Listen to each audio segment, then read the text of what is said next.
প্রথমত বলে রাখি। আ সেটা হচ্ছে আমি আমার পার্সপেক্টিভ থেকে আমি কথাগুলা বলতেছি। আর অনেকেই বলে দিশার মার সাথে সানজিদার মার ঝগড়াঝাটি।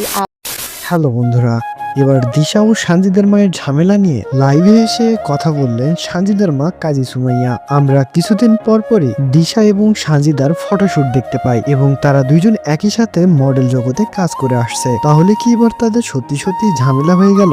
আর লাইভে এসেই বা কি বললেন সানজিদার মা? তাহলে চলুন দেখে আসা যাক আবার নতুন করে কি হয়েছে তাদের মধ্যে।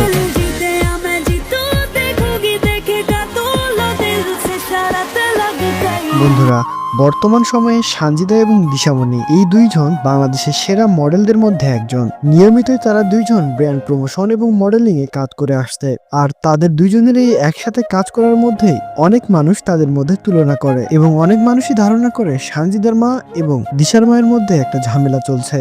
আর এটি নিয়ে মূলত মুখ খুললেন সানজিদার মা। এবার অনেকেই বলে দিশার মার সাথে সানজিদার মার ঝগড়াঝাটি, আবার দেখি মিলটির। ভাই, আমাদের কখনোই ঝগড়াঝাটি ছিল না। বন্ধুরা, এই সানজিদা এবং দিশার মধ্যে আপনাদের কাকে বেশি ভালো লাগে অবশ্যই তার নামটি কমেন্টে জানাবেন। আর আপনি যদি আমাদের চ্যানেলে নতুন হয়ে থাকেন তাহলে অবশ্যই ভিডিওটিতে একটি লাইক করে চ্যানেলটি সাবস্ক্রাইব করে দিবেন।